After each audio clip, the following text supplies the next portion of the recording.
Or a billion? What was the number? Herschel, man, I'm so sorry. I was not recording. My bad, dude. Oh my God. My bad. It's cool. I gotta restart the whole thing. Let's just... All right, yeah, Samuel. All right.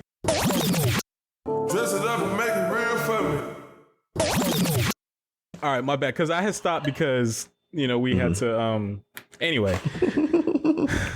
Herschel, welcome to the podcast. It is great to have you on today. This is to be here. Yeah, this is our podcast, so, all right, let me restart again. Fucked up.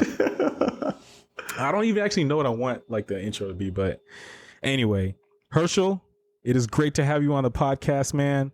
We are back, just the two of us, going back to the roots of Real Talk Beyond the Headlines, which is sports, and specifically football. So today, our topic is the fucked up economics of the NFL. All right, I got a question for you, man. How much do you think ESPN pays the NFL to exclusively air Monday Night Football? And I don't know about you, but to me, Monday Night Football is the hottest football game of the weekend. Oh, most definitely. Following up Sunday night football. And then, of course, you've got all day at work, like being bored. It's really just like a piece of the weekend. So I'm definitely going to have to guess like 300 million. All right. Is that high? Is that low? Like, am I in the ballpark? That is way too low. The actual number is $1.9 billion annually to exclusively air Monday Night Football. But I mean, I asked you that because, or I brought that up because basically the NFL is stupid rich, Yeah, bro, that shit is kind of crazy because I think technically they are like listed as a nonprofit organization. That's how they can essentially hide their executive salaries and shit like that. I think we only just found out that man Roger Goodell makes like $100 million or some shit like, or $200 million a year or some shit like that. Mm-hmm. But it's crazy where the money ends up going. And sadly, it's not often enough to the players, man. Yeah. Well, honestly, so one of the main things that I really wanted to get into for this podcast are the NFL holdouts, because it is such an interesting thing to me for a guy or woman, anyone who is working and they're getting paid well. Like, how can you be driven to just stop working and stop getting paid because of some kind of issue that you have with your company? It's crazy to me. But all right, so let's rewind a little bit. Le'Veon Bell. You got to imagine how valuable you think you are to whatever company that you're working for, or like how the company values you.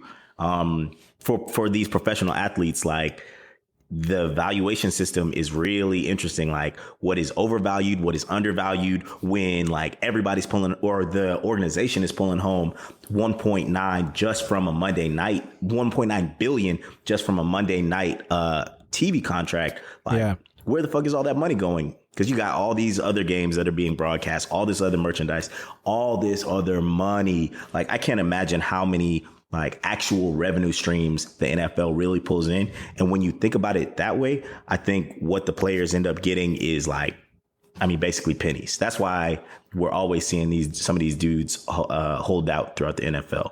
That power dynamic is really interesting. Mm-hmm. Bro, so you were telling me there was a particular player that you wanted to touch on that was holding out recently or last year. Yeah. So Le'Veon Bell, I think he's probably like the most, I guess, perplexing or the most widely known holdout in, I guess, the last 3 to 4 years, and also probably the most talented player to hold out in the last 3 to 4 years. But it's crazy. He was not actually holding out because he was not on contract. He was franchise tagged, and he just never signed the franchise tag. So technically, he just didn't play the season, which is what happened. And that's so much different from the holdout. Right now with Ezekiel Elliott and Melvin Gordon, they're just not opting to not be paid. Le'Veon Bell opted to just not sign the contract they offered him.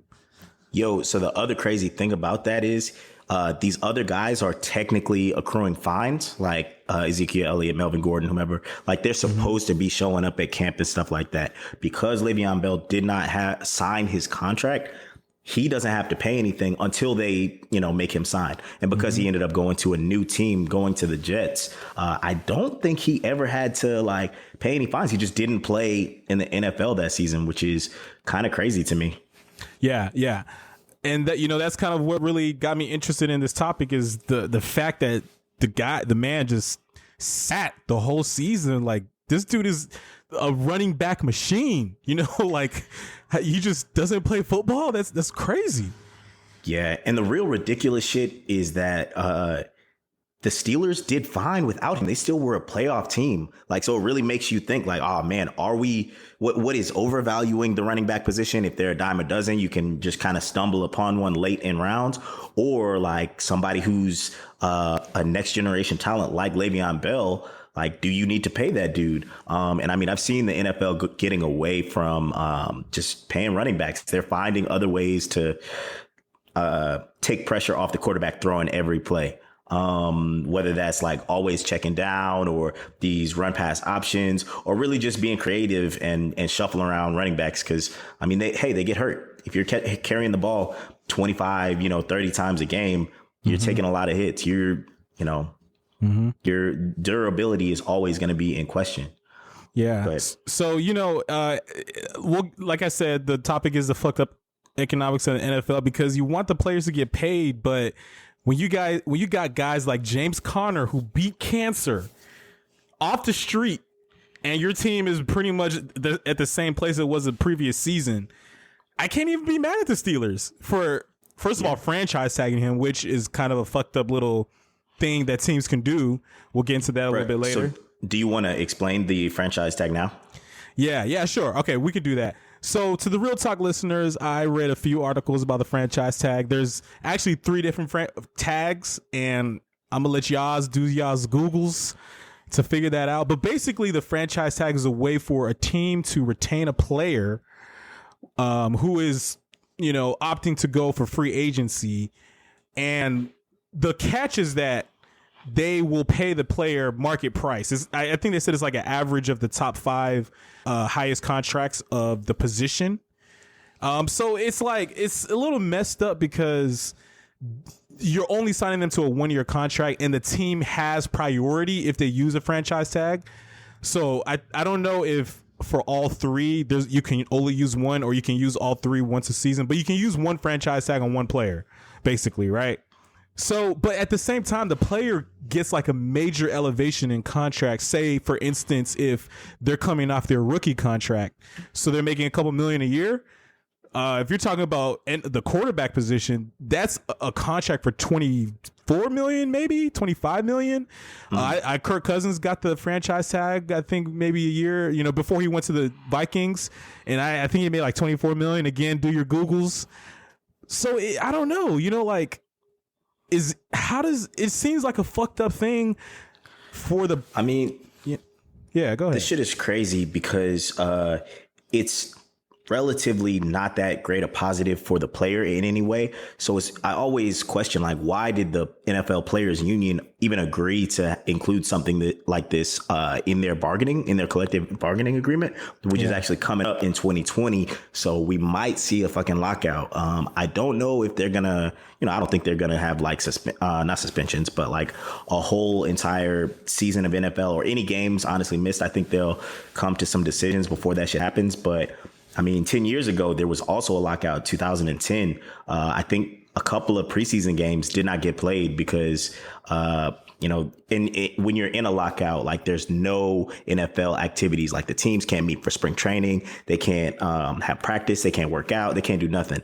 And it's just wild to me that the NFLPA agreed to even include franchise tag on the books. NBA players don't have to adhere to that. MLB players definitely don't, but their union is like super solid regarding like guaranteed money and shit. But sadly, it's kind of because the NFL players, there's so many of them. There's like 1,700, I want to say, active players right now. And because there are so many, that the pool of strength is like really diluted. Like a lot of players are not going to be your superstars. A lot of them are going to be 2 years, maybe the average 3 years and out. So they don't have any voting power. They want their money now when it comes to bargaining rather than, oh, we need this for players who are in 4 or 5 years. These veteran players who it's unfair when they don't get paid above market value when they're an above market value player. That actually leads me into another dude who's trying to his franchise is trying to tag him, Jadeveon Clowney, this year. I don't know if you heard about this situation, Toon. Did you hear about this? I've seen some things in passing, but please educate me. I have no idea. Okay, so what position would you say Jadeveon Clowney plays? He's a D lineman, like without question. Okay, yes, without question, right? He's a pass rusher, straight. First and foremost, he's a pass rusher, right? Mm-hmm. Wait, hold on. Let me elaborate. But his size, he's a huge dude. Pretty much for the most part, he got drafted at that position. Regardless of what he's done in the NFL now, that was the expectation when he was leaving South Carolina, and he did some major damage. I don't know if you remember any of those highlights. I do, where he ate that dude in the backfield and then picked up the fumble. Yes. Yeah. That shit was incredible. Like that is not a college student hitting somebody, man. And the last thing, though. go ahead. I was going to say the last thing you said is also he's a pass rusher. You know, the linebacker position does pass rush, but that's a D-line thing, historically. Yeah, I mean, linebackers are going to be in coverage. Like they just are used for different shit, right?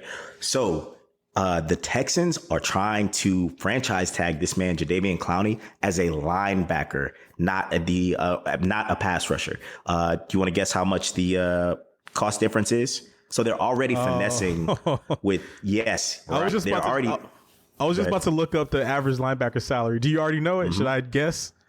Take a guess. I already know it. Oh crap! All right, I know the D line, the top D linemen are making like 22 mil, which is a nice little check. But linebackers, come on, there's so many good linebackers in the league, man. Luke Kuechly, this guy's got it. I mean, these running backs these linebackers are, very similar to the running backs in terms of like a lot of them don't have some longevity. They don't get valued much. People are always finding new ones. And I mean, you kind of have to because they're getting injured. So it's really tough. Yeah. And also same thing with running backs, man. You can literally pick up dudes off the street. Leighton Vander Esch.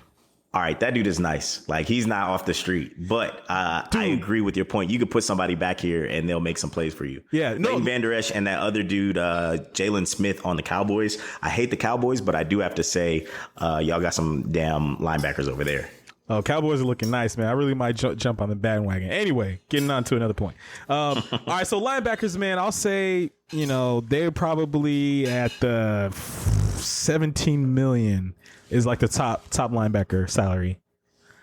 You are very close. So they are trying to pay this man Jadeveon Clowney 17 million is the average for pass rusher, and for linebacker it comes down to like 15.6 million. So they're basically stealing $2 million from this dude by classifying him in a position that I won't say he's never played, because they have had, with these hybrid zone calls, they'll have him drop back into like the flats in some coverage like a linebacker might. But, we 100% believe this dude is a defensive end. There's no reason for them to be, how I call it, creative accounting to save a couple of dollars, especially when the NFL is making billions of dollars. Oh my God. They're making so much money. Let's see. Let's get to some more money statistics. So the salary cap pretty much goes up 10 million every year. For the 2019 season, it will be $188.2 million. The salary cap is the amount of money that teams can use to spend on players. And, leagues have different salary caps, but the NFL salary cap is hard. So that means you can't go above it. I don't even think you can pay a fine. They probably just won't let you play. Nah, they'll let you play for sure. It's the NFL. It doesn't matter. As long as you're not taking a knee on the field, they'll let you play. Yeah. So another interesting thing is that Amazon, was that last season? Okay, so I think last season they paid 50 million, and then they re-upped for 2 more seasons at 65 million per season to broadcast the Thursday night games. Yo, that's low-key a steal for them. Yeah, for Amazon. But the crazy thing is that, come on, big tech is ready to drop some bread. So when Google gets around and they want to when they start negotiating contracts, Google might just drop 500 just for the fuck of it. And then Amazon sees that coming. They might drop $1 billion for Thursday night. Oh, there's definitely going to be a bidding war. So the thing about Thursday night is I think most people agree it's a lesser product. But if that's on the market, they're going to throw billions at it. But wait till ESPN starts slipping. Actually, nah, because they're owned by Disney. Disney will never slip on that contract. You're just not competing with Disney. But if it wasn't Disney and ESPN owning Monday Night Football, you would see some of these tech giants getting after it. Mm-hmm. I could see NBC kind of going under. They're the ones who put on Sunday Night Football. And yes, it is a huge, broadcasting company. But, I could definitely see Amazon or the corporation that owns the Hulu bundle just really going in and scooping it up. I'm shocked, actually, that there are no NFL teams that are currently owned by tech giants. There is an NBA team, the Clippers, but I mean, the NFL is definitely an old boys club. Yo, let me ask you this, man. Do you think they're going to let Jay-Z buy a team? Honestly, yes, because Jay-Z has money. Oh, you think it's that simple? Hold on. I think that there might be a team out there that, has a good persona for him to buy. Let's say maybe the Houston. As far as the culture, the team, the players, I don't know what their ownership situation is at all whatsoever, but the persona of the team might be amenable to a guy like Jay-Z, and if you have the money, why not? I mean, I guess the first step is minority owner. Cause I think, even with when the Jags became a new team, that dude, Khan, I forget his first name. He was a minority owner in the Panthers or some shit. And then when the opportunity came for expansion, they were all right, we trust this guy and he's a billionaire. Rather than bruh, I don't think they're letting, they're going to be very, cautious about letting anybody who's not one of the good old boys really get into have any kind of buying power in the NFL. Because I mean, as it being only 32 owners, one owner holds a lot of clout. It's the reason, not only do fans and shit hate Jerry Jones, I would imagine the other owners are look at this motherfucker Jerry Jones out here acting a fool again. What do you mean you can't, you're making the block hot for everybody, talking about you can win championships without a Hall of Fame running back, even though in 1991-92, when Emmitt Smith held out and y'all lost your first couple games, you ended up paying that man, and then you came back and won the Super Bowl. 3 out of 4, maybe? I don't, maybe did they get 4? Did they get 4 Super Bowls? I think they got 3. I don't know what years it happened, but yeah. But 2 out of those 3 seasons, they had the NFL leading rusher. So I don't know what the fuck this dude is talking about dismissing Ezekiel Elliott, because I definitely think that guy is good enough to hold out. He's going to change everything about how that offense is run, which leads me perfectly into another one of your boys who's out here who totally overvalues himself. I don't know what this dude is thinking. Melvin Gordon? Man, Dak Prescott. Oh, no. Dak. That man, Dak Prescott, is out here turning down $30 million contracts. Hey, look, we don't know the context. We don't know the context. That shit might have been $10 million guaranteed. That's what happened with Le'Veon Bell. They offered him a contract, a very nice one, but it was $10 million guaranteed. You're right. And I think he would have made all $10 million in that first season. So he had no security.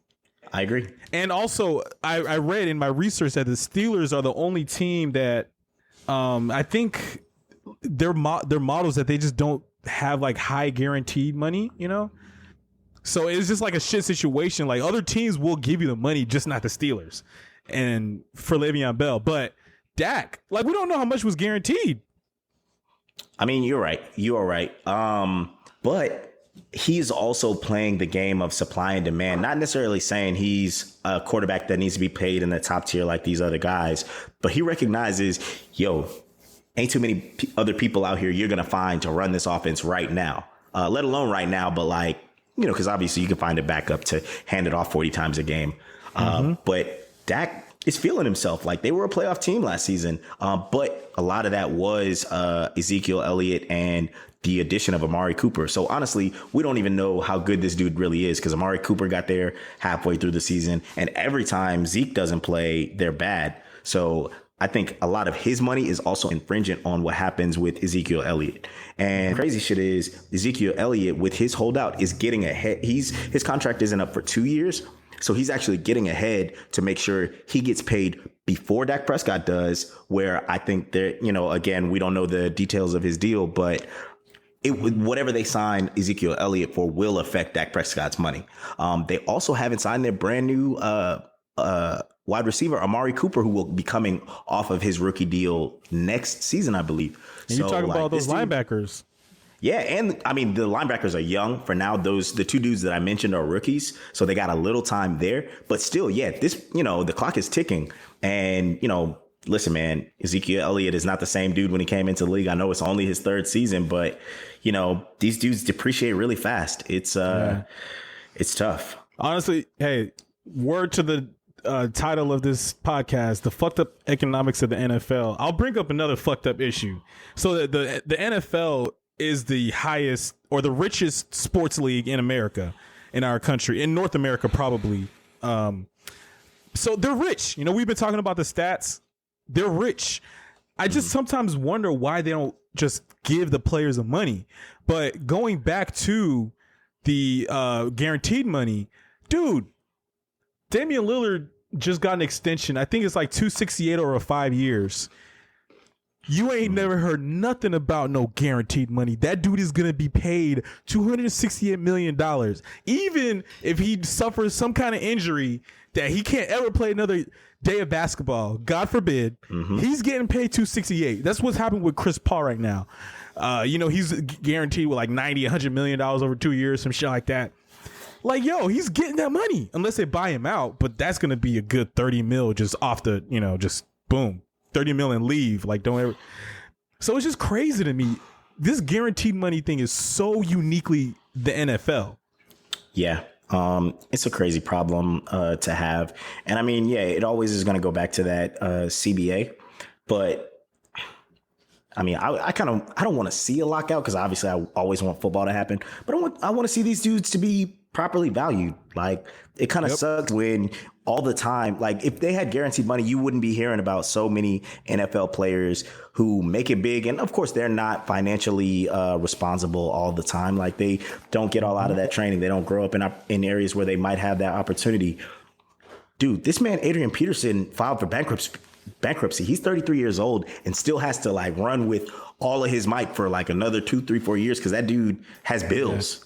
And some of it is trash because he trusted the wrong people and got. But like, all of these contracts that he's had still, in the long run, I don't want to say they amount to nothing, because he has lived well, but the shit is really trash. And he's never going to be able to procure any kind of long-term contract again, because he's 33 and has already had multiple ACL injuries and sat out he sat out that ACL season and sat out another season for domestic abuse.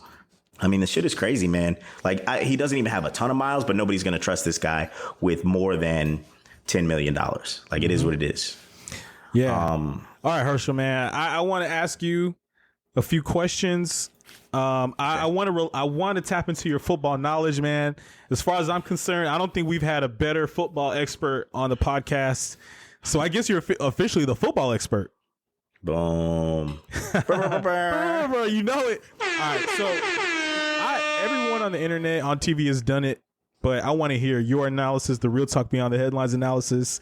Everything Ezekiel Elliott. I'm going to go ahead and lay the background. To me, he's unquestionably the best running back in the NFL. Just because, right now? Yeah, because when he's not suspended, he plays, he doesn't get hurt, and he runs like a machine, just nonstop. I mean, was it the Seahawks safety? Cam Chancellor said that Ezekiel Elliott like hurt him when they collided during the preseason a couple years ago in his rookie season. I'm just like, the reputation for Ezekiel Elliott has just been a power running back nonstop, and he shows up. with yards and touchdowns. So as far as I'm concerned, he's the best running back in the league. If you're Ezekiel Elliott, do you hold out? Do you play game one, or do you hold out the whole season? I feel like there's no in between. You either play or you hold out the whole season. Honestly, you play and you hope they lose those first 2 games. And you make a lot of noise. You're out here on social media. You're doing push-ups in the driveway like Terrell Owens. You out here, man. I don't know if he is the current best. Yeah, bro, it's really tough. He was actually the most. Oh no, I've got an answer for you. Saquon Barkley is the best running back in the league right now at doing everything. Pass catching, is agile, difficult to bring down, quads of steel. This dude can juke you out of like, I don't even fucking know, man. But I think Saquon Barkley is going to be like, let's say if we were doing like a fantasy draft right now, I'm taking Saquon over Ezekiel Elliott. Not only because the team has been decimated wide receivers or whatever, but like that dude is going to produce and produce and produce. He's a 3-down back. I think Ezekiel Elliott has been all these things in the past, but I mean, dude likes to eat. Who doesn't? I love a good steak dinner, man. You know, shit is crazy out here. But this man, Ezekiel Elliott, out here getting comfortable in Texas. He used to rock the half shirt. You know, these past couple seasons, we've seen him, and it's looking a little chubby, man. You know, I hate to body shame, bruh. And it's crazy because he's still a tough runner. Like he's still like that doesn't mean you will not be able to be a great ball carrier. We saw James Conner this past season. We saw your boy in the Super Bowl for the Rams. He wasn't great in that Super Bowl game, but he was great in the playoff run leading up when Todd Gurley was kind of out of it. I would love to put Todd Gurley in that conversation, but I don't know if that dude is healthy. Just like we've been saying, we have no idea what's really going on. I think another like my number 3. Hold up real quick, man. Hey, word to Mike Tolbert. Used to play for the Carolina Panthers. Got to show love to the NFC South always. Used to play for Douglasville High School, and he's a chubby running back, man. So hey, it could listen, be man, done. they get it done. Yeah, you're able to get it done, but like what you end up sacrificing is that speed, that burner speed. And I mean, the other thing that like you'll hear linebackers say is like, yo, that dude that's really fast, that Reggie Bush, that dude that you can just never catch, yo, hit him real hard. Eventually he slows down. And I think Ezekiel Elliott, though he's delivered the majority of the blows in his running back career, yo, I mean, football is a dangerous game. Like shit is crazy. Motherfuckers get hit. Everything is a car accident, man. But checking last season, Ezekiel Elliott did lead the league with 95 yards per game average. And I mean, he was crushing it. So I agree with his holdout. I don't think he's going to get paid because Jerry Jones is an asshole. And he's a copycat in that, like, he's seen these other dudes do it. He can't fold now that he's seen immediately the Steelers go to the playoffs, even without Le'Veon Bell. He can't watch. He doesn't like to lose. Like, I think that there's a lot of ego involved in a lot of Jerry Jones's decisions, whether they be getting rid of Jimmy Johnson after their Super Bowl year or not paying Emmitt Smith. Like, this dude is not a football genius. He's just an oil magnate. Like, he got lucky, but he's a billionaire, owner of the most valuable sports franchise on the planet. That's over everything. That's over Real Madrid. That's over Barcelona. That's over like any of these yacht clubs or like Man U. Like anything. It's more than the Yankees. The shit is a global brand. It's incredible. Yeah. And this dude just fucking lucked out, man. Literally hit the lottery. And motherfuckers can't wait. These other owners can't wait for this dude to get up out of here because he has made the job really difficult for them. You know, it's crazy, man. Herschel, man, great take. So it sounds like for the Ezekiel Elliott holdout, you hold out for a few games, hope they lose, but you got to play in the season. I don't know what his endorsement bread looks like. I don't want to be counting this dude's bread, but like a big part of these strikes are like having something, stashed away so that you can live your lavish lifestyle. Like, you're still going to have to pay taxes on your big ass house in Texas, shit on your car or your multiple cars because you're Ezekiel Elliott and you got to have 13 rides while driving through Dallas. Like, those are the things that can add up. Like, if he was smart with his money, I would say, hell yeah, hold out, pull you a Kawhi Leonard and fucking, Dipset if you need to. But yeah, man, I think he holds out. Okay, cool. Maybe six games is my limit. Gotcha. Okay. All right. So before we get to the next question, one thing I want to say, man, is it's so interesting. These holdouts, man, historical perspective is completely useless. You got a guy like Michael Thomas, who is not the best receiver in the NFL. Julio Jones unquestionably is. And he holds out literally for like 2 weeks and then gets paid. He's the highest paid receiver. Michael Thomas, yeah. Yeah. So along with like how the basketball contracts have been going, I think a lot of this is like that kind of race of the market kind of balancing out. Like each time the salary cap goes up, the market has to reset, and somebody else who I don't want to say is not deserving. Actually, fuck the Saints, they're not deserving. You gotta show love to the NFC South, man. Yo, it's much appreciated, but we don't like them over there. Anyway, yo, I love a good rivalry, man. I'm all about that. That's very exciting to me. That's one of my favorite things about football.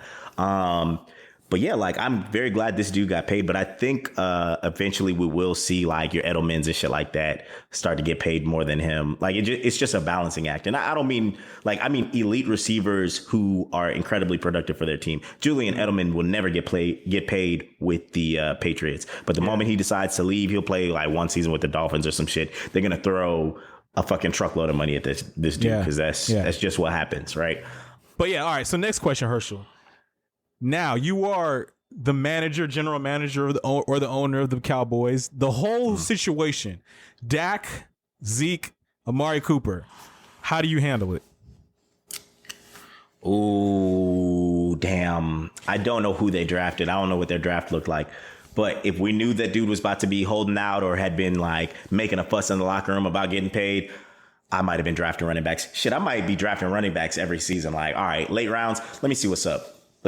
Who's on the board? What's going on? Because at any time this horse's leg might fall off, and I need to be ready to make the playoffs no matter what, right? Mm-hmm. So I hate to say it, man, but fuck, you just don't pay him. You don't pay Ezekiel Elliott, man. You could find you another running back, and if you can't, you have to. I mean, I guess compensate Dak some. See if you can work out a short-term deal with Dak, and then pay Amari Cooper. You pay Amari Cooper what he wants. Bro, dude, short-term deal for the starting quarterback of the Dallas Cowboys? Short-term? Bro, that dude is not nice. Yeah, you need to be drafting. I mean, you give him something, but you need to be drafting somebody the next season. And again, I mean, I guess in this scenario, money is not guaranteed, so I'm good. Like, all right, I'll give you a 5-year, 2 years guaranteed, I don't know, 40. Let's call it $40 million for him. He plays the first season, he does all right. We draft somebody. He plays that second season thinking like, all right, I better ball out or whoever they picked up. And of course, the worse he plays, the higher their draft pick will be, the better that next quarterback will be. Yo, you might be like Dak wants to play more than anything. Like, sure, he wants to get paid, but like you get somebody in there and like end up having to sit this dude, you are capable of getting him off your books that much quicker. You can like with a short-term deal and something that's not super like back end heavy, you can also move that piece to another team because somebody else is also always going to be looking for some kind of quarterback to run their system. Like the Redskins are always like, yo, all right, Alex Smith not working out. Who else is up? Okay, Kirk Cousins not working out. Who else is up? Like you're going to be able to find that type of team when it's time to get rid of that because he's still young.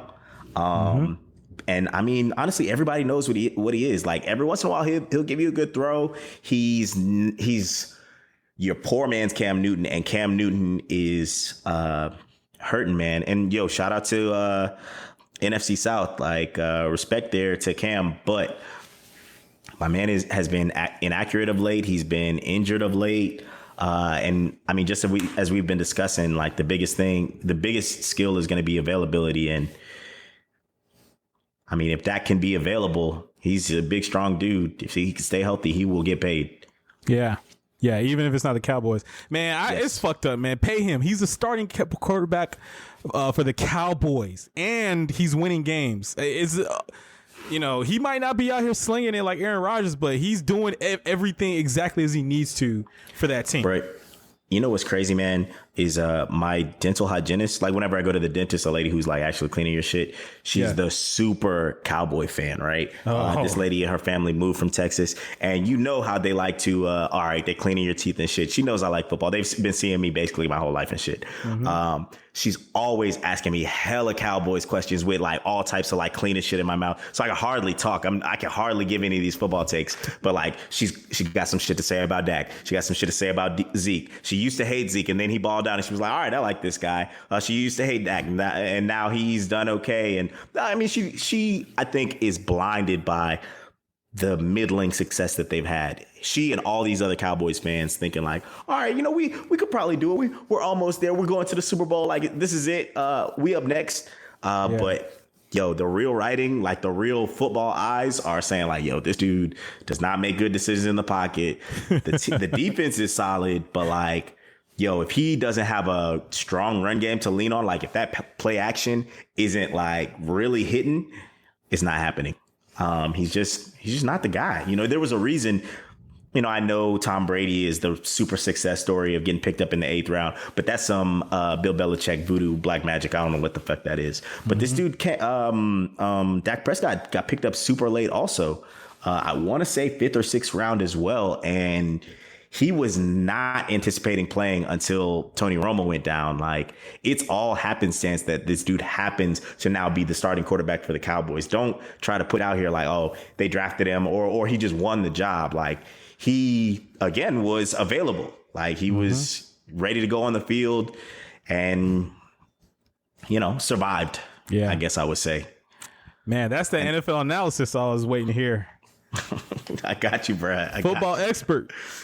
But hey, look, I just got to say, look, I know this is going to sound crazy, but I'm feeling very confident in the Cowboys this season, man. I think that the Super Bowl is in the future. If they get all three guys, to play, man, I'm on the Cowboys bandwagon. Actually, you know, I like the Falcons more. You know, I think we're talking about a Super Bowl season, the way, you know, Calvin Ridley and Julio Jones is about to click. But if not the Falcons, man, the Cowboys might be for real. Nah? Nah, man, because Dak Prescott is not a playoff quarterback, man. I think he has one playoff win against the Packers a couple years ago. 2017. But I don't know, dog. Again, in that game, Ezekiel Elliott was going ham. Like, sure, it looks like Dak had 3 touchdown passes, but like, nah, man, that ain't it. All right, last question. Go ahead. Last question, Herschel, man. All right, so as far as I'm concerned, well, first of all, let me give respect to our fantasy blood sport current champion. I ain't a hater, man. You know, I'm gonna show love when it's, you know, fuck that shit. I am a hater. Fuck your team. Fuck your whole draft strategy. You going down this season. You're not gonna even make the playoffs. Go. Fuck your championship too, bro. You can go ahead and throw that shit in the toilet and flush it. How about that? You need to go ahead, come through, pay homage, have a little pilgrimage, see this trophy that I got nice and set up in my spot. Yes, everybody else has come in. You know, some people kneel down and pray at it. Some people vomit. Saw it. I was like the first one to see it, unfortunately. I think you got it in the mail. Yes, that's right. Yes. Oh, God. Appreciate you buying me a second one this season. This was really nice. Yo, shout out to Nana and Reggie for dropping out this season like some punk ass bitches. But we did have some people to sit in for them. So we just about to repeat one time. Oh, fuck out of here. But I'll say this, though. I don't know if you actually knew what the fuck you were doing. I knew exactly what the fuck I was doing. I drafted all these fools. Yo, I've been not running this down on the podcast, but listen, I'm gonna just do it, man. I'm gonna just come out here and like give out my whole strategy just so niggas can know that my shit was for real. Yo, first off, third preseason game, Atlanta Falcons versus the Kansas City Chiefs.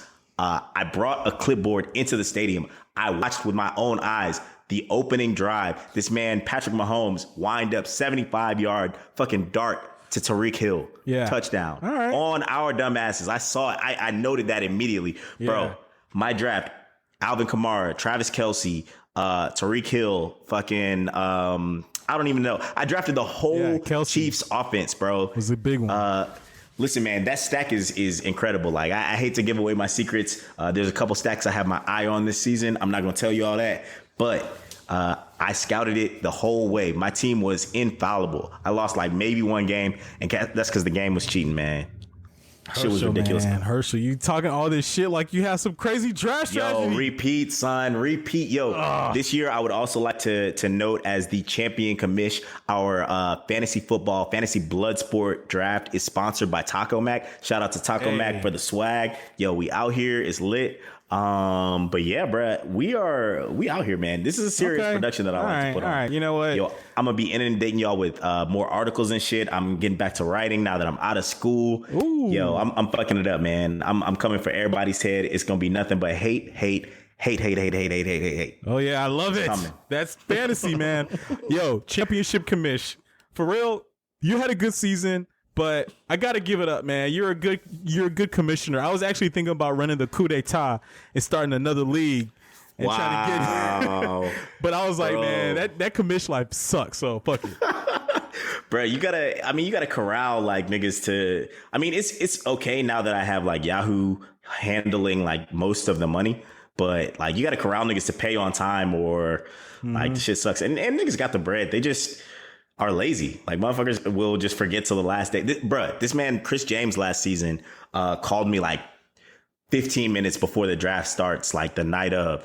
And it's like, dude, I'm so sorry, man. I should have done this last week, but I'm in Florida this week for vacation. I was just going to draft from my phone, but I haven't paid yet. And I'm like, dog, are you serious? I sent like 1,000 messages to make sure some shit like this didn't happen. It happened last season. So the gracious, benevolent commish, took his money and drafted for him for a fee, or paid for him for a fee. But, you know, there are a lot of hoops you have to jump through to make this shit work, man. You know, you guys are heathens, goddamn animals. And just to get y'all in line is just, you know, it's tough work. Hey, tough work. Shout out to the championship commish, a.k.a. the football expert. All right, last question. As far as I'm concerned, man, look, if you have the number 1 overall draft pick, there's a guy. You got to draft him. This year, it's Ezekiel Elliott for me. Okay. Do you draft him as a fantasy player? If I am the pick before you, yeah, I do. Oh, whatever. Look, I got a whole draft board, bro, so don't try to play that. But I'm saying, though, the holdouts, man, they screw people up. I heard a story of a guy who he drafted Le'Veon Bell, and there's this thing called a handcuff, which we don't play in our league, but I think we might want to try, where you can keep one player over a season. So he handcuffed Le'Veon Bell, but dude didn't play all last season. So it kind of worked out for him, but he drafted Le'Veon Bell. This is a random guy I met in talking fantasy football. But he drafted Le'Veon Bell, didn't get to use him. You know, and last season, Le'Veon Bell was that guy. You draft him. If he's available, you draft him.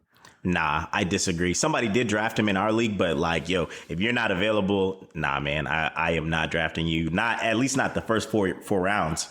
I have no idea when you're gonna play. Sometimes it does work out. Sometimes people will get a steal and like somebody will come back in the second week. But like, I need some players to be active, like as many games as possible. I try to limit. Like I did draft Josh Gordon super late last season, and I mean it helped me, and then it bit me in the ass at the same time.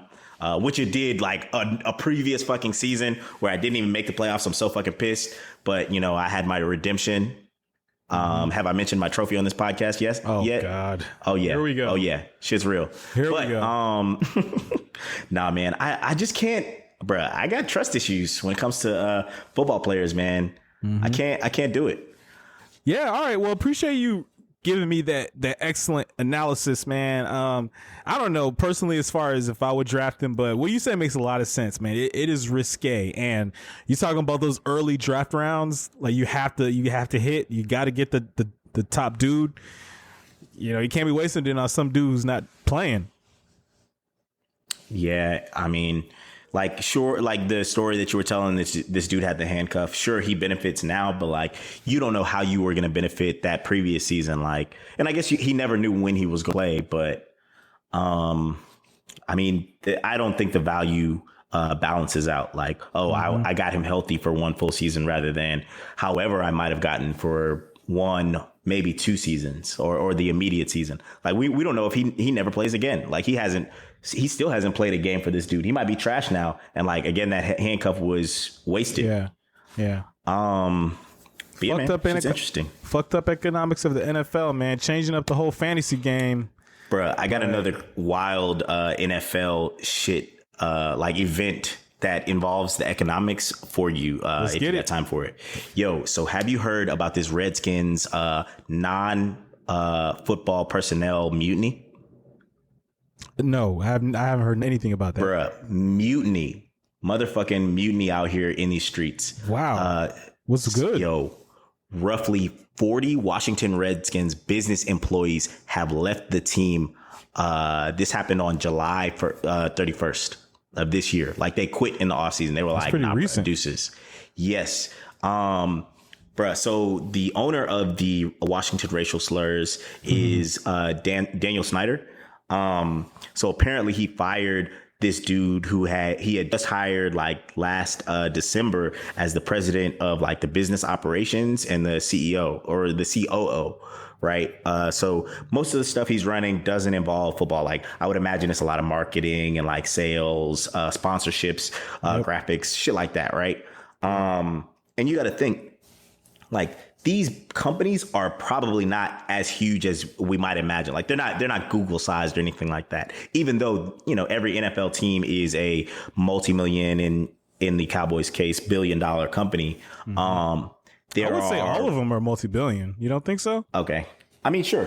I don't know. I haven't looked it up. I want to say that the Raiders are super cheap right now just because the owner is Mark Davis and their family wasn't mad rich. But I don't know the valuation of the team in and of itself. Right. But anyway, he fired this dude. And like this dude was basically coming in like trying to improve the work culture. Right. From the article, it is saying that like he was just trying to, allow people to have, a better work-life balance. Cause it's really tough during the season. After hearing about this shit where 40 employees ended up leaving, which is basically, I would imagine half that fool's company. Like not necessarily half, but like that's a lot of fucking people to just up and walk out the door. Like it's going to cost you a whole lot to even replace and get these people on the same page, especially with like the season ramping up. Like this is July heading into August. Are these employees like the training staff, the physical therapy staff, or is just like more just, corporate type people? Bruh, and I quote, the workers came from all sides of the business operations, including suite sales, sponsorships, marketing, graphics, and the website. Oh, okay. Wow. Yeah, shit is. Yeah. So like, I would imagine there was some like serious underlying, like just trash corporate culture going on there. This dude came and tried to fix it. Employees were behind him. And then shit went left, or he got fired. I'm not sure why Daniel Snyder fired him. Like, who the fuck knows? I think it might have been because he was saying their profit margin wasn't what it was expected to be. Yeah, man, it's crazy because it's we've been talking about these statistics. 1.9 billion for Monday Night Football. All this money, like these are legitimate businesses. They're not out here it's not a guaranteed automatic that they're just going to be profitable. I mean, yes, there's a strong likelihood because it's the NFL, but they still got to run a good business, Bro, another issue that it seems that they had, so you know how like the Packers have this super long waiting list for season tickets, right? Just because they got so many fans. Now, if we were being real, how many season ticket like waiting list people for the Packers do you really think there are like that can afford it coming out of like Wisconsin and shit like that, right? Like how many would you really like if you had to think about how long the list might be? The waiting list? Yes, the waiting list. Like you're waiting for people to die, like people are holding on to their tickets, shit like that, right? Oh, so if you have a season, you can re-up every season, right? You have priority until like they build a new stadium, and then they have to redo it. Okay. They resell a new seat Is the length in years or people? People. Is it people? I mean, right. you could both. Give me both. I have information on both. I would say years wise, I say like probably 7 years. People probably like 20,000. Bruh. 30. This is the Packers, and this is also reported by them. 30 years for the Packers. 133,000 people approximately on the waiting list. Oh my God, that was a major understatement by me. Yeah. Yo, all right. So when we were discussing the Redskins in this mutiny, right? Now this is Washington Redskins. They are NFC East. They have some Super Bowls. They have some championships in the 90s when the whole NFC East was going ham, right? Would you care to take a guess for them? Their waiting list? Yes. I mean, Now again, these are I'll tell you again, for the Packers, those numbers are self-reported. Like we have only them to go off of. Yeah, I'm probably not lying, honestly, but I mean, with the Redskins, I would say any NFL team has a decent waiting list. Probably like 10,000, and maybe like 2 years waiting. 2 years, 3 years waiting, maybe.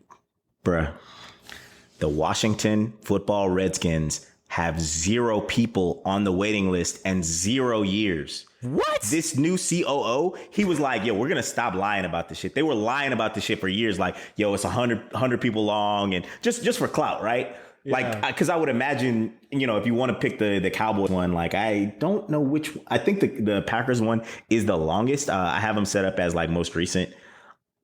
Yeah, you would at least anticipate there would be something on there. This dude was like, yo, we're going to stop lying. We're going to actually evaluate this company. Like, if we don't do that, we can't truly evaluate like the net worth of this company. We can't, do solid business. I don't know if it was the right step to tell everybody this, but like, dude basically was like, yo, that waiting list, that shit doesn't exist.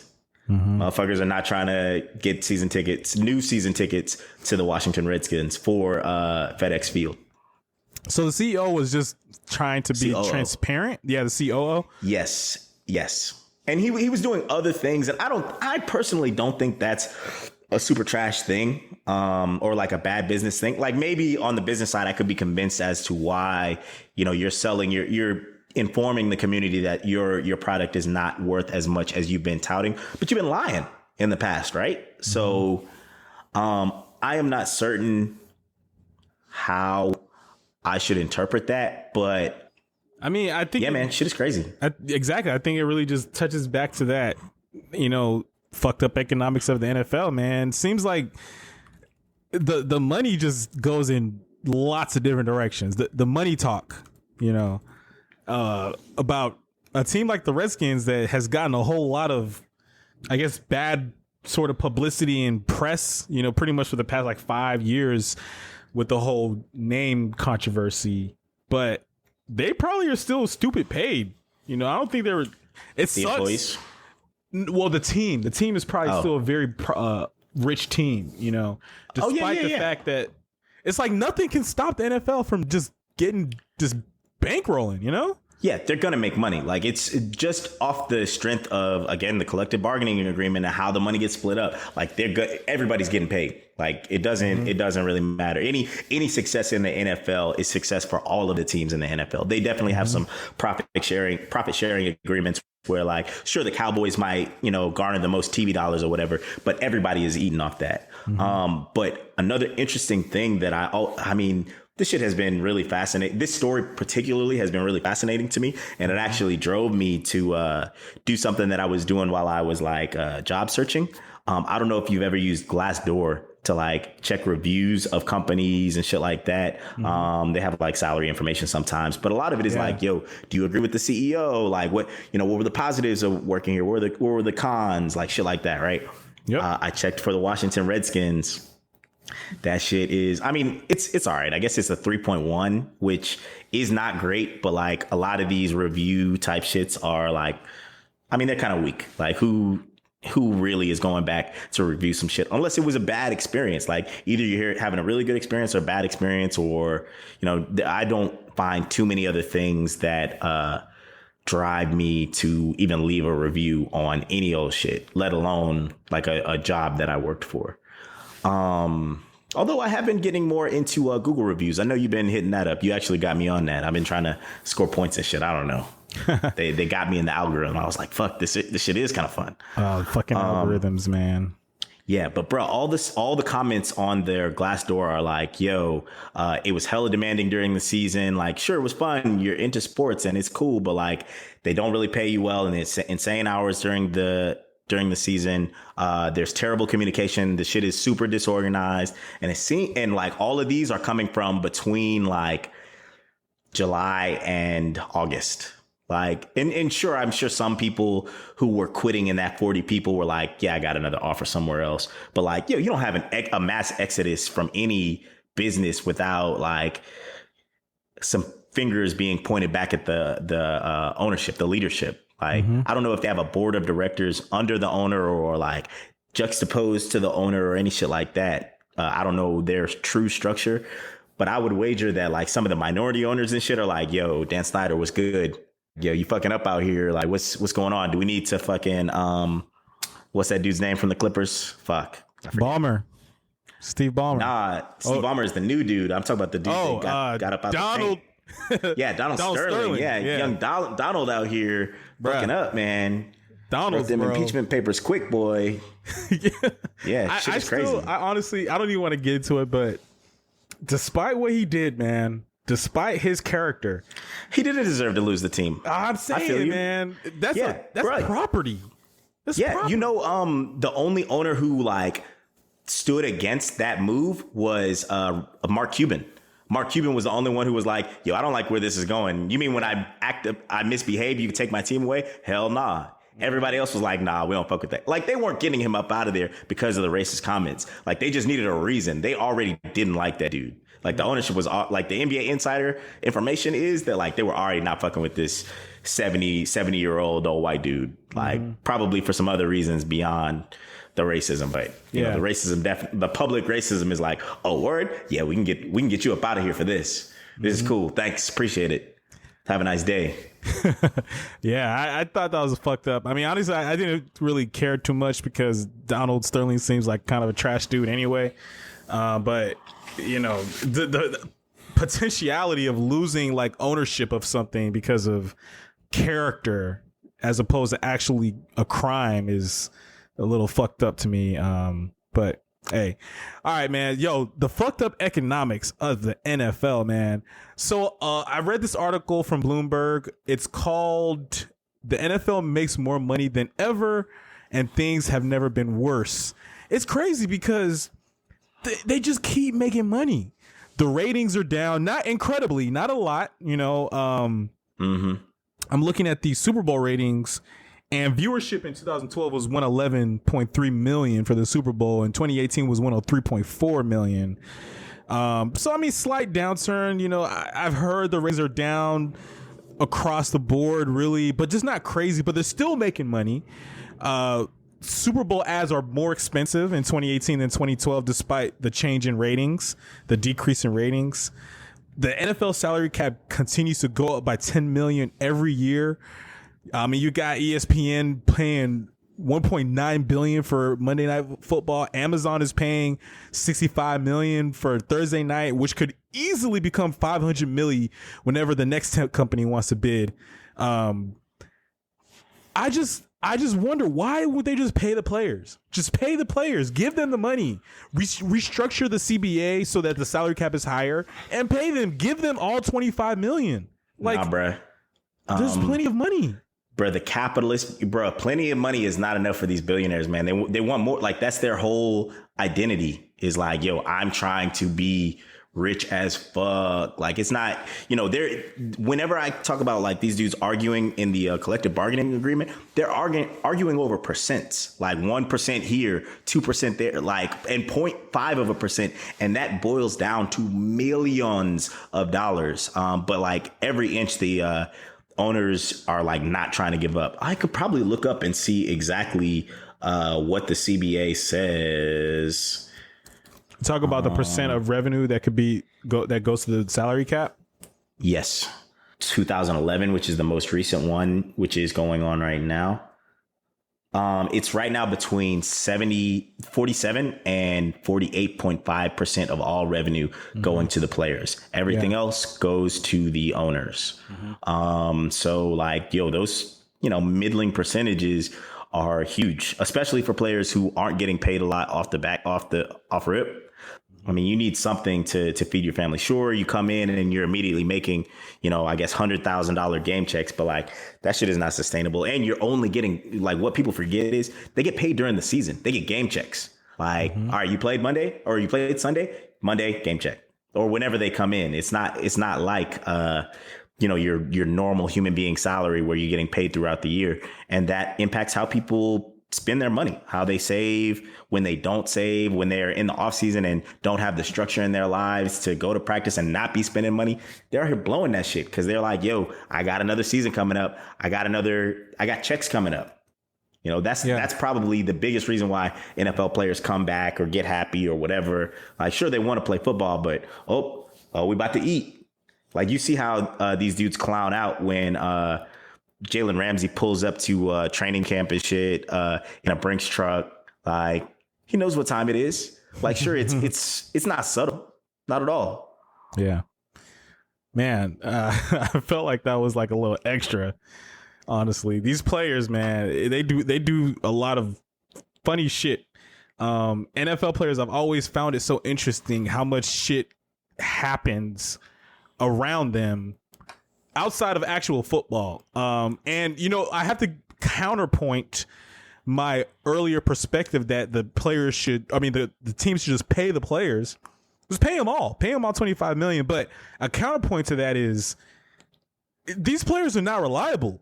We don't even have to talk about injuries, but you know how that goes. Injuries are, that can happen in any moment, anything. With a guy like Kevin Durant, he's going to come back and ball out. Even if he's half of old Kevin Durant, that's still good enough. And he's going to come back. But I have the recent NFL arrests, man. And this is the thing that has always perplexed me. These guys do some dumb shit outside of football sometimes, man. Kareem Hunt is a recent, I guess, very popular example. And it also happened during the season. But domestic abuse, DUIs, it's like it's guaranteed with these guys. Desmond Harrison on July 17th, suspected of assault and strangulation of a female during an incident at a residence in Greensboro, North Carolina. And they ain't even arrest him yet, man. That man has a warrant. Oh, shit. Is he a fugitive in this bitch? Yes, bro. I mean, technically, yes. The team cut him. But yeah, warrant. Whoa, Desmond Harrison, where are you, bro? Turn yourself in, man. Please. You about to appear on the fucking Patriots. Watch out. Yeah. Right. About to be Harris and Desmond. Harris Desmondson or some shit. Watch. Right. Desmondson. About to lead the league in fucking pancake blocks or some shit. I don't know. Dude. Shit is ridiculous. Cam Moore of the New York Giants, July 11th. Accused of punching a woman, stepping on her neck in domestic incident in New Jersey. What? Okay. Man, I hate to say it, man. Why are women still like fucking with football players? Yeah, like these, man. Because they're paid, but I guess so. Question. And teach their own, man. Shit is crazy out here in these crazy streets. Yeah, but honestly, the NFL players, man, they have a horrible reputation with the domestic abuse stuff. It is seemingly out of hand. Anyway, didn't you tell me Robert Kimdiche, didn't he do some shit? July 6th, pulled over for speeding. This is like the third time, right? Isn't he the one that he's been on the podcast, or he's been discussed on the podcast? He got caught before he was on the Jets at the time, I believe. And this dude was flying in a Bentley truck or some shit. In like New Jersey or some shit. He got caught because he pulled over, like he dipset on the cops, right? He was going, I don't know, 120 or some wild shit like that. He pulls into this neighborhood and tries to like essentially hide. But one, you're in a Bentley truck, bro. Like nobody is gonna not see that you just pulled in. Like, you're still sitting in the car. Like it's a big ass fucking car. And the other thing is, I think he had his foot on the brake lights so they could see it and be like, oh yeah, you're right there, dog. Like you didn't get away. You didn't escape. And there was like some kid in the car. I don't know. I don't remember if there was weapons in the car, but that was a couple years ago. I think he might also have been involved with some synthetic marijuana and jumping out a window after college. Isn't he the one that had the picture before the draft of him hitting a bong or something? No, that was Laramie Tunsil. Oh, isn't he on? And the that Giants? He was a Giant. No, he was on the Dolphins. I don't know where he's at now, but yeah, he was trying to get blackmailed by like his stepfather or some other wild NFL shit where like niggas are trying to get at your money. Like I understand, you know, these dudes end up losing their money because you can't trust anybody. The shit's really tough, but yeah, I mean, you got to be smarter than that sometimes, man. I don't know. So the fourth most recent arrest in the NFL, Tyrell Dodson, linebacker for the Buffalo Bills, accused of hitting his girlfriend and damaging her front door in Scottsdale, Arizona. So the 3 out of the 4 most recent arrests had to do with domestic assault of a woman for these NFL players. I'm going to go down the list a little bit. Leonard Fournette. Go ahead. In the meantime, do you want to, so we're not just listing them too much. Do you want to know what the, like players with the most arrests are? Hell yeah. Oh, I know the first one. I know the first one. You want to guess how many? Have you already looked? I saw that one. It was like 10. Yes. Okay. Hey, but you know who it was? Pac-Man Jones is a street legend, bro. NFL street legend. Yo, shooting up the strip club, like, bro, that man had a wild life, dog. That nigga played like 15 years too. Yeah, he balled. He was actually really good. Like, I'm surprised at his longevity, but dude could not stay out of trouble. Yeah, so that first guy is Adam Pac-Man Jones. Who else you got? I didn't look at the rest of the list.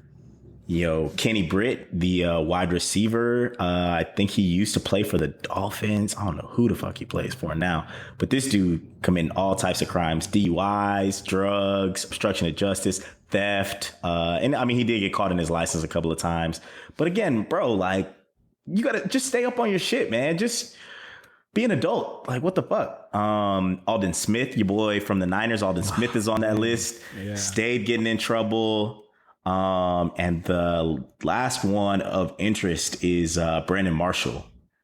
Oh, really? This is the linebacker Brandon Marshall, though, I believe, not the wide receiver. The linebacker who played for Denver. And not to bring up old stuff for him because it looks like his shit was 10 years ago and stuff. But yo, do you want to guess which position has the most arrests? It's got to be linebacker. You'd be wrong, sir. You would be wrong. Huh. Cornerback. This website is so amazing. No. And I mean, I don't want to say it's not close, but it's not close. There is a double-digit lead. Wide receiver has 148 arrests. The next closest is linebacker with 128. So these diva wide receivers are out here leading the way. You don't ever hear about these guys getting arrested, though. What? Like, I'm looking at this list and there's the 15th is like the first receiver, but this is all time. This is all right. Yo, body of work though, you know. I mean, niggas was just acting up. Like, all right, I did one bad thing. Every wide receiver's out here like, yo, I'm fucking up one time, right? And that's it. Right. Aside from that, I don't know. Kenny Britt is a wide receiver though. So. Oh well. All right. Well. Interesting. But yeah, bro. Yo, apparently 2006, niggas in the NFL were just going ham in the offseason. Like, there's dramatically a much larger number of arrests than any other season in recent history. I mean, I guess 2006, 2007 to 2008, people were just wilding. I don't know if that was the Mike Vick years when everybody was just acting up. I want to say Bounty Gate for the Saints was up in there. So, you know, they was just causing trouble. Shit is crazy out here, man. And yeah, I do want a disclaimer. Like, we keep in mind that these rates are lower than like the normal U.S. population, and there's only 1,700 NFL players. So like, shit makes sense that like anytime something happens, it makes the news. Like the way the news is just set up these days is, I mean, it's hella shit going on. Or every time something happens, they're just plastering your walls with like, yo, there's always something happening. But so for the last year, this is the last 20 years. I could probably make that shit shorter. You want to know the team with the most arrests last 5 years? Let me see. I'm gonna go with the New York Giants. Wow, close. New York Jets. Wow, Jets. I Yes. wonder why. I feel like I can't think of any players recently. I mean, I guess a lot of these DUIs, guys, bro. It looks like a lot of assault and battery. Damn, they was whooping people ass. They was getting drunk and fucking people up. I mean, it was bad years for the Jets, man. So maybe they were just depressed and, I don't know, man. Times is rough out there in Jersey, man. And you're on a bad team. Fitzpatrick is out here throwing interceptions to the other team. You tired and got to go back on defense. Shit is bad, man. I don't know. Yeah. Man, well, the point of me bringing up the arrest thing, though, is that despite the talent of these players and the fact that, okay, perhaps, they should be paid. I mean, come on, man. Sometimes they're unreliable. Even Ezekiel Elliott, this dude is leading the league in rushing. Even though the seasons that he led, he wasn't suspended, but he probably damn well would have, he was close, in his second season when he didn't lead the league. You heard about the recent shit with him? Yeah, EDC. I was at EDC. I ain't seen no Ezekiel Elliott though, but yeah, he got it. Shit, man. You zooted. I was indeed zooted. I was on a different planet, but on this planet, apparently Ezekiel Elliott was trying to fight people. Damn, man. Who is out here trying to fight NFL players, man? These dudes are too big in real life. Like, sure, they look like regular sized people on TV, but in real life, standing next to a motherfucking linebacker or running back, like, this dude will fucking smack you up. Like, I don't even I mean, I guess people just get bucked when they get drunk, man. It's a bad idea. So Ezekiel Elliott, man, he's had some recent shit. So was that recent shit the shit that was a police cover up? Is that what it was? An assault thing? No, that's another thing. EDC? So Yeah, he had some kind of conversation. I don't know too much about this one. I've mainly heard about this conversation on like podcasts and stuff, but or this situation. But he had like an altercation, and there was potentially an assault, but there was no arrest, no nothing. And he had to speak with the commissioner, probably some sort of reprimand, but he's not suspended or anything. But it's like, it's along that path of you could be suspended. You need to get your shit together. Like he's jeopardizing his ability to be available, which is what we said is Dak's main, skill, I guess, is that he's available to play. So it's like, why play these players? And not just Ezekiel Elliott, but if you're talking about this, like these kind of minor contracts, maybe it's 1 year, 2 year deal with a guy you're hoping who can come like, step up and get some tackles. Come on, if he gets arrested for punching his girlfriend, he's gone. Like, fuck it. There's no why. Why waste your time? Why give him a contract extension? Why give him any guaranteed money? Yeah, man. It's just a catch-22. Like, if you can't rely on the person, like, there was this one time, Channing Crowder, he went to my high school. He went to North Springs High School. He was a linebacker he went to North Springs. He was a linebacker for the Dolphins. And I want to say he made it onto some Super Bowl team. He just happened to be, he was all right. He was cool. I won't say he was a bad player, but he was a linebacker.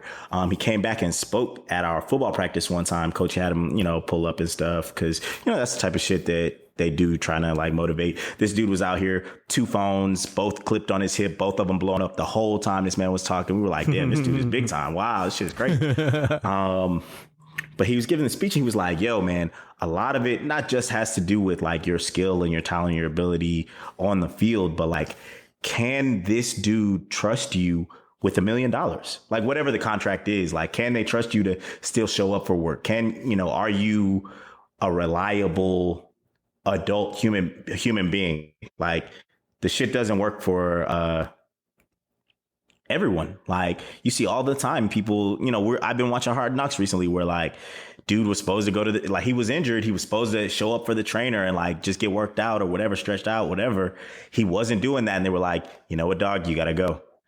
You're not cut out for this if you can't even make these simple meetings right here. Like we need you at all times to be on the same script as everybody else, or, you know, you're never going to get on the field. You're taking up space. Mm-hmm. Yeah, it's a much more interesting conversation when you're talking about a guy like Ezekiel Elliott, who is potentially the best player in the NFL. But man, so I have another counterpoint, and we have the Vikings safety Andrew Sendejo. He wore a cap on August 3rd, 2018 that said "Make football violent again." So I now bring up this counterpoint to once again say, pay these guys. They don't care about the risks of being an NFL player. They want to be violent. They don't care about concussions, man. I don't know if you watched The Last Chance U, man, but one of the dudes got a concussion. He straight up said it. That he got one, but he was like, fuck it, man. I'm trying to go out and play. Like, he knew he got a concussion, but he was ready. These guys are putting their bodies on the line. They're doing a great job about it, and they're taking the risk. You know? Pay them. They want to be violent. People are going to watch. Man. People want to watch the violence, so pay them to be violent. Let them loose. That's the thing. Like, are they assuming the responsibility then? Like, are we all okay with them assuming the brain trauma and all the other shit that comes along with, you know, choosing to play the game? Like, are we like, I personally can admit, like, all right, boom, cool, football is violent. Let's keep it moving. They sign a waiver. They choose to play this game. Like in high school, you have to get a physical and sign some shit to be like, yo, I'm accepting responsibility for all sports, like not just football. I'm sure the NFL has some shit to where like you can't sue if you get a concussion because it's part of the game. But like the NFL never wants to admit that their shit is violent. Like they never want to come out and be like, yo, this shit is not for everyone. They want to be a family for everyone type of sport. And I get it. You know, that keeps people interested. That keeps it being like a family product. You don't want it necessarily to be the XFL of years past, not the new XFL that apparently is supposed to be MAGA and, you know, all wholesome and all types of stupid shit. But I mean, they just have an identity crisis, man. That's the real thing. Like and the problem is they're making so much money that it almost doesn't even matter. Like they're just kind of pissing into the wind of trying to like figure out, all right, well, we want to be this. We want to be a pillar of society and an icon of like wholesome American values, but they're never aligned properly because it's a bunch of black dudes playing football and will always be giving you the owners and, you know, the media and shit lip that they're not really trying to hear.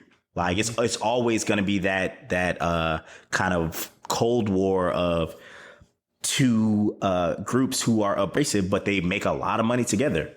One side just makes a lot more money than the other side.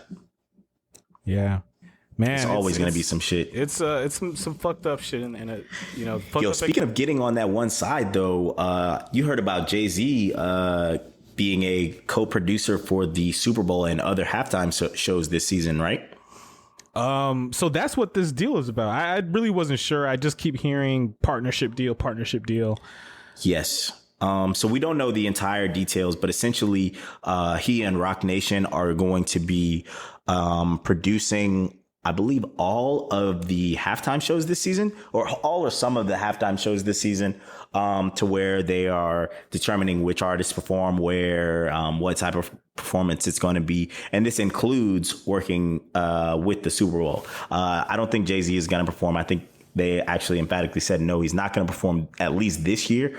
But it's an interesting level of ownership and control that they're giving to essentially Black America, where generally the NFL is like, nah, we're not fucking with y'all. Like, we'll let you play the game, but we don't want to hear about none of this police brutality or, you know, equality. Fuck are y'all talking about? Nah. So it's very interesting that Jay-Z is aligning with these guys. It's not going to affect the players at all. It's not going to affect anything about the protests. I don't think we have to choose sides here, but, you know, this entire time we should consistently stay on the side of the players, the Eric Reeds, your Kenny Stills, who's out here speaking out against his owner of the Dolphins, who's like having fundraisers and shit for Trump. I think we should always stick with those guys, but that doesn't mean we don't support what Jay-Z is doing as well, getting a seat at the table, especially when we don't know like all of the ins and outs of the deals. Yeah. Have you listened to any of the Stephen A. takes about this? Stephen A. Smith takes? I have not. Enlighten me. Yeah. So his radio show, which is also a podcast daily, he's been talking about it pretty much for the past 4 or 5 days. Like every episode he's dropping takes, and then Eric Reed actually commented on Stephen A. Smith. So Stephen A. Smith had to drop more takes. All very level-headed. I don't know what the public perspective of Stephen A. Smith is, but I think the dude is brilliant. I don't always agree with him, but man, he's an intelligent dude, and his wordplay is so good. I have a lot of respect for that. But his takes have been very, very logical. And you know me, man. I stand by logic and rationality before anything else. I don't know what the hate is towards Jay-Z, though. Is there hate? Am I making that up? But Stephen A. Smith, right. his takes have given me the impression that people are like feeling some kind of way about Jay-Z's partnership. They definitely are, man. It's anytime, again, it feels like people are losing some sort of level of privilege. Or are you talking about white people getting mad or black people getting mad at Jay-Z? You know, it's been a little bit of the perception that he's sold out, selling out. Yeah. That's I think a lot of that is internet hype and people being misinformed and just commenting on the immediate. I think people didn't even realize what like the deal actually entails. And I've heard points trying to be like, oh man, but Cap still wants to play. So like, is he like problematic because he's supporting the NFL? That's not the same thing. That's his career. Like that's what Kaepernick like was doing for a living prior to him being removed from the NFL. Like protest or not, he was trying to be out here. And they just don't correlate. Like they're two different things. Like he's handling music and shit. It has nothing to do with any kind of dealings with the NFL and protesting players. Like that's really what they're fighting for. Like the ability to within their job take a stance on something different than what the owners want them to line up behind. You know, they shouldn't have to be company men. They're good enough and valuable enough to the franchises that they should be able to do whatever the fuck they want to do. Mm-hmm. That's a real mindset. And that's where, the NFL is really conservative. Like I was saying before, like it's all about this fucking players union being able to have power. Like baseball players don't even get drug tested. We've discussed this before. Like they get to fight all the time and they do get suspended and stuff, but their motherfucking money is guaranteed. It doesn't matter what the fuck they can do. They can Bartolo Colon it out there, eat 5,000 calories a day and be good to go. It's nothing. But also baseball players can play forever. Like there's not that much trouble that a baseball player is going to get into. And the offseason is shorter since one, they're not getting like super aggro intense. Like, oh man, I have all this testosterone. And then they hit their offseason and are still like hyped up and have nowhere to put all that energy. That actually might be something to look into, that just life in season, out season balance of NFL players versus like NBA players and MLB players. I actually might be interested in some shit like that. Hey, shit is crazy, man. What's up? Perhaps RTBTH can delve into that topic because, we got the takes.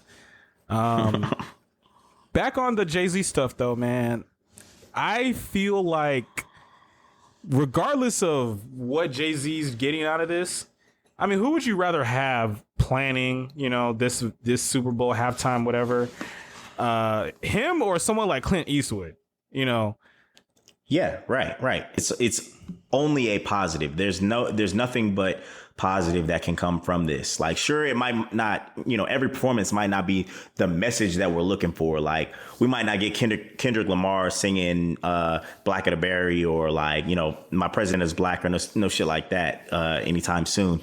But, still having the voice there is really important. Still having the platform, still being able to be seen. And I think Jay-Z is going to make a push to, like we were mentioning earlier, like whether they would let Jay-Z be an owner. Like, I think that's the first step of like getting into the conversation. Like, all right, I'm NFL adjacent, or I'm NFL aligned, and then I'm NFL adjacent with the team. Okay, I'm buying in as a minority owner here. Okay, boom, some other shit happened.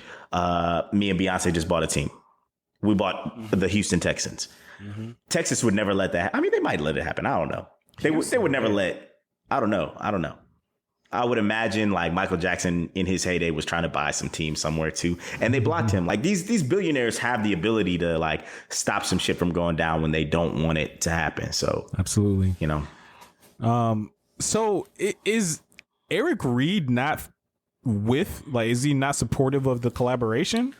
He feels like it undercuts his movement because he is still kneeling. He feels like, yo, they're not supporting me on this, but you choose to support something.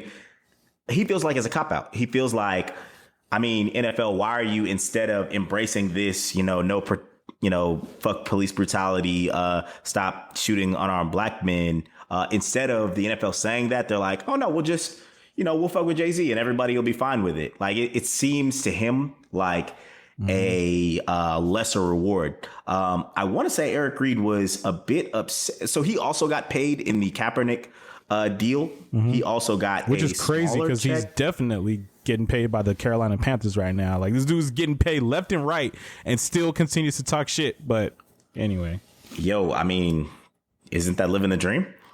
Why do that? Get paid and talk shit? Hell yeah. I mean, yeah, you talk shit about something funny and something interesting, not about, No. Get paid and talk shit. He's getting paid twice. That's what I want. And I'm gonna be talking that shit. I feel you, bro. I mean, look, I don't think it's fair for him to talk all this shit when he's getting paid by the NFL. Real quick, man. Why not? He has a voice. Do you think he should just stick to sports too, Nick? Oh, God. What do you think LeBron should do, huh? No, I don't think he should stick to sports, or stick only to sports. And trying to get dragged on Twitter again today? LeBron is an icon. All right. That's much different from Eric Reed. Wow. So none of these NFL players are icons to you? Wow. No, man. Does icon mean have CTE? JK. No. I have to say emphatically no. But what I'm saying is that you're not being a very amenable football player. You know what I'm saying? Why does he have to be amenable? Because if holdouts and shit like that work, if protesting works, like Antonio Brown did not play that final season of the game of last season. Not only did he get up out of a situation that he deemed bad with the Steelers, he got motherfucking paid, and he got paid more than what Le'Veon Bell got paid for sitting out for his protest. Like, do we not support him getting paid? Okay. Like, do we not support that? Again, you're talking about an iconic player. If you're talking about middle of the pack, that dude that can maybe make the team, and I know Eric Reed is nice. I know he's nice, but he's definitely not a lockdown, or we're definitely going to lock him up for the next 5 years, top safety in the league. No, he's not. Okay. If you're that guy and you're being difficult every time he comes on the TV or when he's being recorded, spoken to, he has some shit to say. Jay-Z, who is a icon in the African-American community and as a businessman has made this partnership talking shit. It's not that hard to cut you, bro. You know what I'm saying? Like, as an NFL owner, I can see why you might not want to fuck with him. You might not want to sign him again to another contract. You might not want to pay him. And to keep going on, I have a little bit of an unpopular opinion. While I do think that Colin Kaepernick was blackballed, I'm not going to be just jumping and saying that he should be in the league, honestly. I really don't know what exactly makes it seem like he definitely should have a job. I mean, I'm okay with him not coming back now. Like, he's out of the season. He's out of the game for a couple of years now. I think, the speed of the game may have passed him by. Like, he's definitely not that old, but like, I don't know that he was a superior talent that he could get by without all the athleticism that he might have lost in that time. Mm-hmm. So there, I don't know if I think he should play, but like, he should still have the right to like try to get on the field. You got Nathan Peterman out here throwing passes, but Cap can't get a tryout. Is that what you're telling me? Nathan Peterman is on a team. Nathan Peterman threw interceptions last week. Didn't he throw 5 in one half last season with the Buffalo Bills? Bills? Time, yes. And still has a job. I mean, when you put it like that, then maybe caption be on a team. But what I'm saying though is that look, he's going for backup. I don't really see any team that needs a starter that is on his level. Like every starter in the league is probably better than at least what he last showed us in the NFL. Secondly, again, he's not a very amenable player. Yes, do your kneel. The kneeling was a very respectable and, I guess optics wise appropriate method of protesting. But Stephen A. Smith has gone on and on about this. He wore a Fidel Castro shirt to, in Miami, didn't he say something about Ray Lewis and the owner of the Baltimore Ravens and comparing them to the characters in Django? Yes. When the Ravens were wanting to try him out. I'm just saying, like... Yeah, but that was funny. And, I mean, I know it's not an excuse. Bro. That's hilarious. Is that not hilarious? Herschel, just like I know, man, locker room environment is important. You come into a locker room off the rip and you were talking shit about Ray Lewis, Man, that man, Ray Lewis, is super extra. Please don't pull up on me, Ray Lewis. I would appreciate he's a monster. If you do not come back to Atlanta and murder a second person since that Super Bowl when you got rid of you when you beat the charge. Please do not come repeat that. That's what I'm saying. This dude is a killer and the biggest personality in the locker room. And you want to sign a guy that's talking shit and comparing, and you're the one that's drawing the racial lines now. You're the one that's bringing and making race an offensive tactic. Right. I mean, you're right. But all of this is warfare, man. Like, he should be able to speak out at work. Herschel, bro. I would hate for him to fall into, like, I don't think the NFL has this per se, but I would consider this something like the angry black man complex of, like, you can't be mad at work because everybody at work might think like you're wilding because you're a black male in the office who either had a bad day or got emotional about some shit that, every once in a while, everybody gets emotional, Mm-hmm. I would hate for that to be the case. I don't think that's the case. I agree with your stance on Kaepernick being like a rabble rouser and that being a deterrent for owners to bring this guy in when there are other cheaper alternatives. Along with the fact that backlash. Along with the fact that he really wasn't stunting out here his last few starts. He wasn't really actually doing work in the league. He wasn't balling out. You know what I'm saying? Like, he was a quarterback. Yes, he deserved a tryout. Absolutely. From what he's done with the Niners going to the Super Bowl, he absolutely deserves a tryout, but it's not like he was a lockdown starter or backup. There's plenty of backups out here. Plenty of backups. I mean, yeah. I feel you, man. I feel you.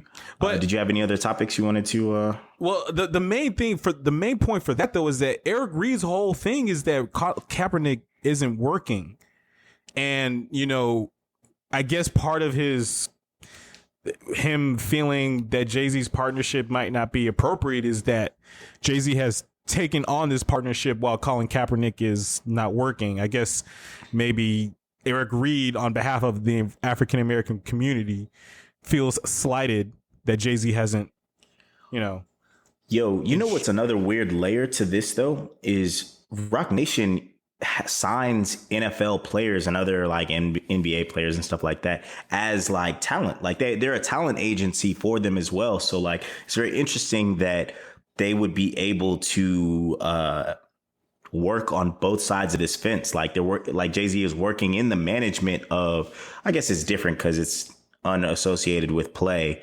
But he's working with, the halftime entertainment and shit like that. But he is also literally working with players. Some of them, I would imagine, were protesting at the time of, the full, Kaepernick kneeling swing. So I don't know. Mm-hmm. A lot of interesting stuff, man. The NFL, the economics of the NFL is hard to analyze. But, just to wrap it up, man, I'd say it's just crazy how much money they continue to make. Here's one more stat for you, man. The Green Bay Packers, which is a publicly owned team. So, there isn't the pressure, I would say, you know, I could be wrong, but the pressure of sort of like wanting to please investors, you know, oil billionaires, like there's no pressure to be profitable always. You know, the Green Bay Packers is like the city's team or the state's team, Wisconsin's team. You know, it's the people's team. They have increased revenues for 15 straight seasons. So if the Packers are doing well like that, come on, imagine the Cowboys, man. These people are making stupid money, and you gotta, like, if you're so rich, you gotta pay the players because the players put the NFL on their back. You know, literally. The players are incredibly valuable, in my opinion. You know, you do have the conduct, which is fucked up because a lot of them do a lot of stupid shit, but aside from that, man, these guys are willing to put their lives on the line, man. CTE and everything. And I think it seems so messed up that there are these conversations of, oh, should, you know, Ezekiel Elliott hold out, man? That shouldn't be a question. He should be paid because the dude is putting his life on the line for this sports league. And the league is rich, is incredibly rich. They need competition. The NFL needs a competent league where, like, if he didn't play, he could go somewhere else. Like, I don't want to say he could play in China, but like they need what the NBA has in competition around the world with other leagues, even though they're not as lucrative. But like the Canadian Football League just isn't viable. We saw the AFL or AAF already fold. The XFL won't be that for years. Like, I mean, maybe they'll eventually get into some shit, but I mean, competition is really the only way for like this free market system to even work. Mm-hmm. Very good point. You're right, man. And yeah, even in the NBA, man, or in basketball, people can have legitimate careers in a different country. Jimmer Fredette, man, he left, played in China, balled, and I think he might be on an NBA roster right now. You know, this dude went and had a legitimate career. That is not an option in the NFL. So very good point. Yeah, turn the fuck up. Last point. Thank you to those who have made it this far. This might be our longest podcast, man. I'm proud. We're pushing 101 minutes right now. Last point, though. I think the conversation about amateur football is a very important one, which is why it's kind of like the whole culture is really just not very amenable for the players. But I mean, college football, man, huge industry. And they're treated as amateur players who are not paid. So it's like the precedent starts early on in high school. I don't know, you know, what exactly the economics are of high school football, but some fucked up shit probably happens back then too. Whereas players are exploited and they're not really treated as worthy, even though they're putting their bodies and lives on the line to produce this entertainment. So perhaps Real Talk will get into that in the future. Yeah, man. This was fun. It's good to be back. Okay. Thank you all for tuning in. This is Real Talk Beyond the Headlines featuring Tunde and the football expert dropping that knowledge. Turn up. All right. We out. Peace. Peace.